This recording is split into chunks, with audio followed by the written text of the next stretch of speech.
Sorry, I got a phone call. So I have established, this identity. I have proven that the left side can become the right side. I have shown this become one. All right, here we go. Look at the next one. Establish this identity. So again, you could argue who's the more complicated side, right? Well, I would say the fraction is the more complicated side. So I'm going to try to get this to become that. Okay, and to do that, what I'm going to do is I'm going to use the conjugate. I'm going to times the top and bottom by a well-chosen factor of 1. 1 minus cosine theta.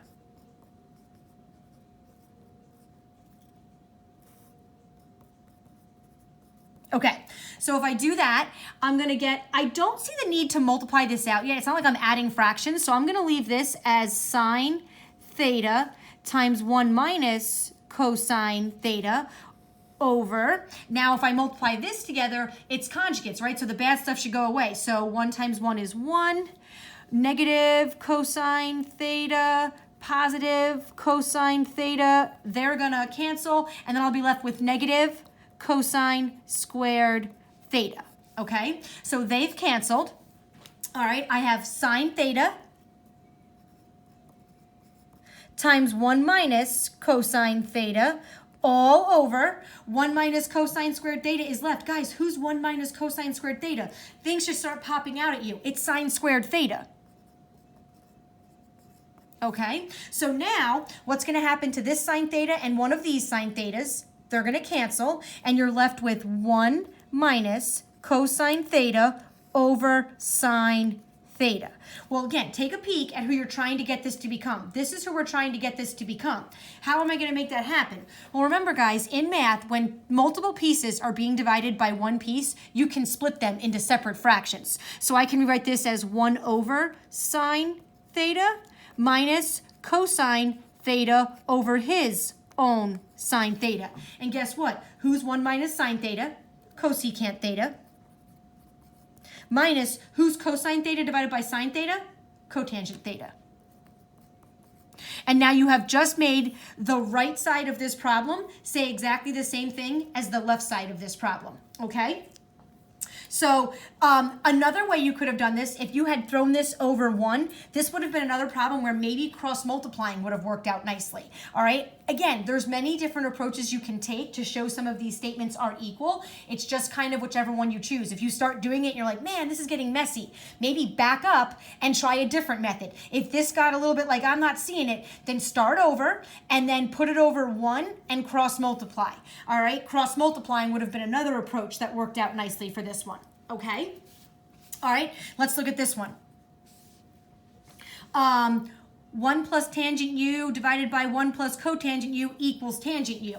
So I would definitely say this is the more complicated side. So I'm going to try and get this to become just tangent u. I'm going to try to get this to say the same thing as the right side. Now, based off what I've just done, you might be like, oh, I'll use the conjugate 1 minus cotangent u. You can do that. I will warn you, the conjugate in this problem, it gets pretty messy. It's doable. You would get there.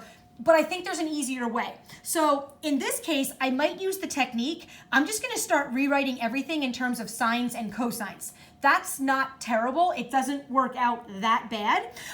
Or this might be one where you want to throw this over 1 and cross multiply. That's actually a really nice one to cross multiply. The only reason that stops me from doing it is I feel like our book doesn't do it a lot with you, okay? But I'm going to go the route of trying to rewrite things in terms of sines and cosines, all right? So watch. I'm going to turn this into 1 plus sine u over, oh, I'm not on the camera, sorry. I'm going to turn this into sine u over cosine u. All over, all right, 1 plus, I'm going to get cosine u over sine u. Okay. Now I think what you should do is try to add this together, right? Get a common denominator, try to add this together, get a common denominator. So if you think of this as 1 over 1, 1 over 1, a common denominator here would be cosine u. So you times top and bottom by cosine u, and you're going to get cosine u over cosine u. Plus sine u over cosine u. All right, all over. And again, that's just by timesing this by cosine u on top and bottom. All right, get a common denominator here. Common denominator between 1 and sine u is sine u. So you're going to have to times top and bottom by sine u, which is going to be sine u over sine u plus, now I still have this, cosine u over sine u. Okay, so now on top, I'm going to get cosine u plus sine u all over cosine u. All right, over, on bottom, I'm going to get sine u plus cosine u, which I hope you would agree, sine u plus cosine u is the same thing as cosine u plus sine u. It doesn't matter the order in which I add. So I'm going to put cosine u plus sine u all over a common denominator of sine u. Okay, keep in mind, we're trying to get tangent u out of all this. All right, so now in this complex fraction, I'm going to times top and bottom by this one's reciprocal. So sine u over cosine u plus sine u. Then I have to times the top by that same reciprocal, sine u over cosine u plus sine u. All right, so they cancel, they cancel. These end up canceling again, and you're left with sine u over cosine u. And guys, guess who sine u over cosine u is? It's tangent u. And now you have gotten the left side to say the exact same thing as the right side. Okay? All right, again, just to give you another approach, if you had thrown this over 1 and cross multiplied, it doesn't turn into that bad of a problem. You would cross multiply and then rewrite things in terms of sines and cosines. Okay? Just remember, when you cross multiply, after you cross multiply, you're going to be left with tangent u times this equals 1 plus tangent u times 1, which is 1 plus tangent u. You're just left with a new left and right side to prove are equal to one another. Okay? All right, let's keep going. All right, look at this one. All right. Sine squared negative theta minus cosine squared negative theta. I would definitely blah, blah, blah. I would definitely say this is the more complicated side. So let's see if we can get this to say the same thing as that. All right, well, again, this is really the sine of negative theta squared. That's what this is saying, minus the cosine of negative theta squared. All right, over. Now this I can write right away. Sine negative theta, that's negative sine theta, right? Minus, now think about this. When you take cosine negative theta, it's the same as cosine theta, so this will stay minus. If this one had been here, then that would have turned to a plus when that negative came out. All right, minus cosine theta. Okay, on top, this is really going to become negative sine theta. Negative sine theta squared is going to be positive sine squared theta. All right, minus cosine negative theta is really cosine theta. And then it's when you square it, it's going to be cosine squared theta.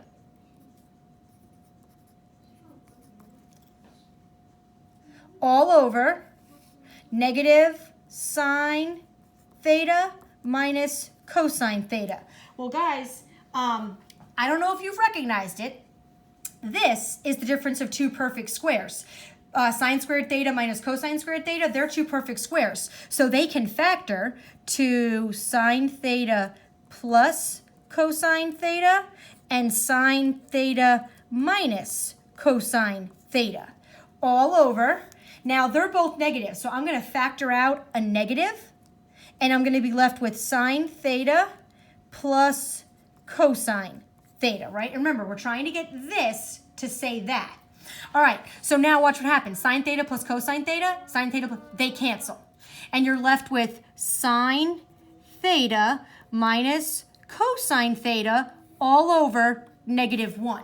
So when you divide the top by negative 1, this divided by negative 1 is negative sine theta. Negative over a negative is positive cosine theta. So guess what? Negative sine theta plus cosine theta is the same thing as, if I was to switch these around, cosine theta minus sine theta. And I have gotten this to say the exact same thing as the right side. So I have established this identity is true, okay? All right, look at this one. They want you to establish that all of this is equal to that. So basically, when you're stuck adding fractions, I feel like your only approach really is to add those fractions together. You actually have to add the fractions, right? So if I'm gonna add the fractions, I gotta get a common denominator. What does this denominator need a factor of to look like this one? Sine theta. So I'm gonna have to times top and bottom by sine theta. All right, what does this denominator need a factor of to look like this one? He needs a factor of 1 plus cosine theta. So times top and bottom by 1 plus cosine theta. Okay, if I do that. Now again, because I'm gonna have to add, it is gonna be worth to multiplying your tops because I'm not gonna be able to add my tops if I have parentheses in the way. So sine theta times sine theta is sine squared theta, all right, over, this is gonna be, you don't have to multiply your bottoms out because we usually, once we get that, we factor our bottoms anyway. Okay, so right now I have sine squared theta over the common denominator here, plus you're gonna have to FOIL this out. 1 times 1 is 1. That's gonna be cosine theta. Another cosine theta is gonna be 2 cosine theta when you FOIL that out. And then cosine theta times cosine theta is cosine squared theta. All right, and then it's gonna be all over our common denominator of sine theta times 1 plus cosine theta. Okay, so now, remember, we're trying to get this to become 2 cosecant theta. So now look on top. I have to add all this together. So let me just, I don't see any like terms, but let me just kind of rearrange. Sine squared theta, right? Then I'm going to add it with, I'm going to add next my plus my cosine squared theta, right? Bells, whistles, sirens, neon flashing lights should be going off there. Plus 1, and then plus the 2 cosine theta still. All over my common denominator of sine theta and 1 plus cosine theta. Okay, well guys, sine squared theta plus cosine squared theta is an identity, and it's 1. 1 plus 1 is 2, and then plus my 2 cosine theta still over my sine theta and 1 plus cosine theta. Okay, remember we're trying to get 2 cosecant theta. All right, what does a 2 and a 2 cosine theta have in common? A 2. Factor it out, and you're left with 2 times 1 plus, cosine theta. I had a little brain fart there. All over sine theta, and then 1 plus cosine theta. What happens to my 1 plus cosines theta? They cancel, and I'm just left with 2 over sine theta. And guess what? Sine theta reciprocates to cosecant theta, and I'm left with 2 cosecant theta. So I have gotten the left side to say the exact same thing as the right side, okay? All right, perfect. All right, moving along, look at number 12. Now we have to establish this identity, right? So again, this might be one where you're like, oh, I'm gonna cross multiply. That's fine. If you wanna cross multiply, it could happen. I'm gonna try and stick to the way our book likes to do things. I'm gonna rewrite things in terms of sines and cosines. So watch this. This is sine V, am I on the camera? Sine V over cosine V plus cosine V over sine V all over, secant V is 1 over cosine V, times cosecant V is 1 over sine V. Okay, now, again, could I go further and whatever and get common denominators? Yes, but you really shouldn't have to. Watch this. If I leave my numerator the same, it's going to be sine V over cosine V plus cosine V over sine V all over 1 over cosine V sine V, right? Because I'm just multiply straight across. All right, so now let's multiply by his reciprocal. So cosine V, sine V, all over 1. Cancel, cancel. Now I'm timesing my whole top. Oops, sorry, I hit the camera. My whole top by cosine V, sine V, all over 1, right? All right, he's going to stop.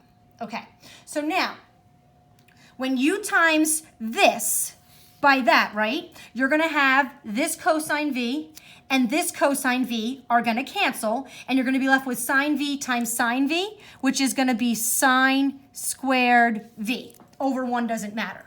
Okay, now when you times this fraction by that reciprocal, this sine V and that sine V are going to cancel, and you're going to be left with cosine V times cosine V, which is cosine squared V.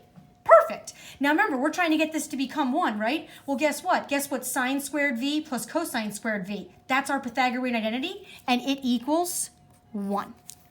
Okay, so that one works.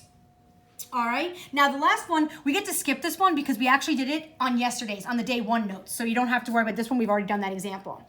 Okay, look at this one. Our last one. I'm going to try to get the left side to say the same thing as the right side. Now, I think this is another great example where if you just cross multiply, it actually works out to be a pretty nice problem.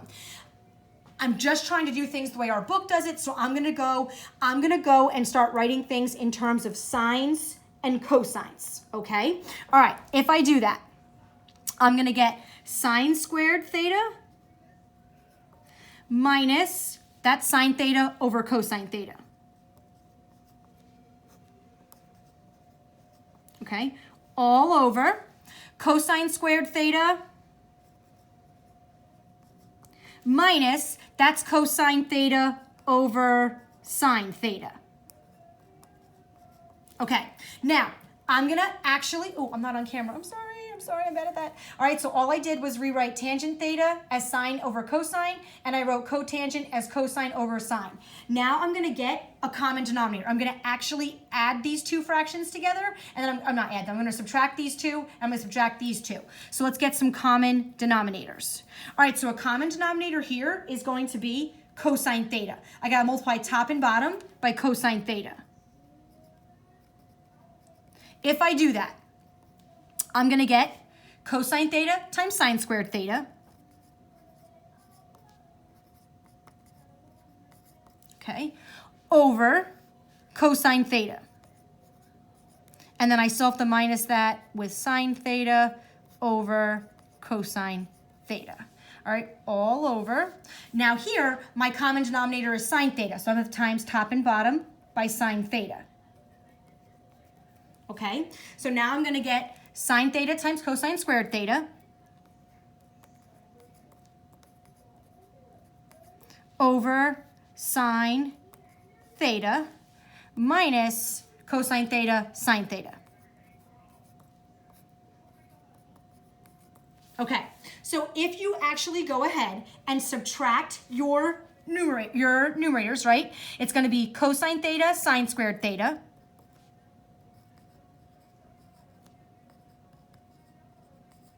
and then minus sine theta all over cosine theta. Okay, all over. If I subtract these numerators, it'll be sine theta cosine squared theta